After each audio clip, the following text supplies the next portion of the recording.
नमस्कार। आम आदमी पार्टी और राघव चड्ढा, इनके रिश्ते को लेकर ना आजकल एक अजीब सा एक रहस्यमयी पर्दा पड़ा हुआ है। तो सवाल ये है कि आखिर इस पर्दे के पीछे कहानी क्या है। आइए आज इसी की पड़ताल करते हैं, इसे समझने की कोशिश करते हैं। न्यूज पिंच के मुताबिक दाग दहलवी का ये शेर आम आदमी पार्टी और राघव चड्ढा के मौजूदा रिश्ते पर बिल्कुल फिट बैठता है। एक ऐसी सिचुएशन जहां राघव न तो पूरी तरह से गायब है और ना ही एकदम से सामने आ रहे हैं। अब ये जो पर्दा है, ये सिर्फ एक पोएटिक सा शब्द नहीं है। असल में ये उस राजनीतिक उलझन का सिंबल है जिसके बारे में आज हम बात करने वाले हैं। और ये कहानी सिर्फ एक इंसान की नहीं है, बल्कि एक पार्टी के अंदर की जो गहरी पॉलिटिक्स है उसके बारे में है।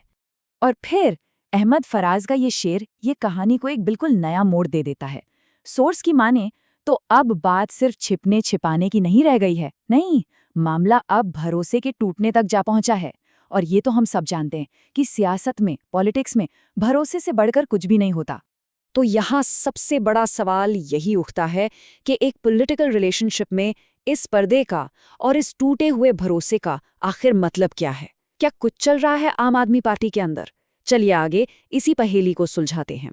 तो अब आते हैं इस विश्लेषण के बिल्कुल सेंटर पॉइंट पर। सोर्स का जो दावा है वो राघव चड्ढा की पोजीशन को लेकर एक बहुत बड़े विरोधाभास, एक कॉन्ट्रडिक्शन को सामने रखता है।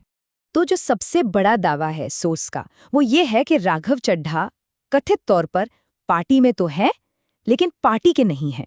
मतलब कहने को तो वो पार्टी के मेंबर है फॉर्मली, लेकिन जो पार्टी की लाइन है, जो विचारधारा है, जो डायरेक्शन है, उसे फॉलो नहीं कर रहे हैं। ये है पूरा मामला।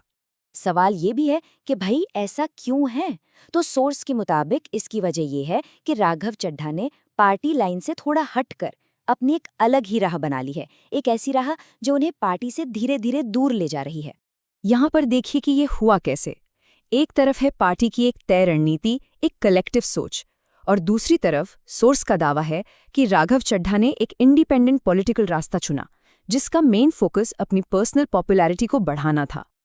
देखिए, जब भी कोई नेता अपनी एक अलग लकीर खींचता है तो पार्टी के अंदर से रिएक्शन तो आता ही है। और सोर्स के हिसाब से राघव चड्ढा के केस में ये सिर्फ एक रिएक्शन नहीं था, ये एक तूफान था। ये कोई छोटी मोटी नाराजगी या असहमति नहीं थी। सोर्स के मुताबिक उनके खिलाफ पार्टी के अंदर एक बहुत बड़ी मोर्चेबंदी हुई। मतलब उनके खिलाफ एक बड़ा मोर्चा खोल दिया गया। तो इस पूरी खींचतान का, इस अंदरूनी मोर्चेबंदी का नतीजा क्या निकला? सोर्स का जो एनालिसिस है वो एक ही तरफ इशारा करता है, नीचे की ओर। तो पूरी कहानी बनती कैसे है? देखिए, स्टेप बाय स्टेप समझते हैं। पहला स्टेप, राघव चड्ढा लोगों के बीच, जनता के बीच पॉपुलर हो गए। दूसरा स्टेप, यही पॉपुलैरिटी और उनका वो अलग रास्ता, इसने पार्टी के अंदर ही उनके खिलाफ एक मोर्चाबंदी कर दी। और फिर आता है तीसरा और आखिरी स्टेप। इस इंटरनल पॉलिटिक्स, इस अंदरूनी विरोध की वजह से पार्टी में उनका कद कहते बहुत तेजी से नीचे आ गया। और आखिर में हम उसी सवाल पर आके रुकते हैं जो सोर्स के टाइटल में भी पूछा गया है।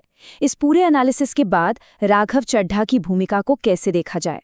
क्या वो एक बागी हैं जो अपने उसूलों पर चल रहे हैं, या फिर एक गद्दार जो पार्टी को ही कमजोर कर रहे हैं? ये एक ऐसा सवाल है जो सोचने पर मजबूर करता है, और जिसका जवाब शायद उसी पर्दे के पीछे छिपा है।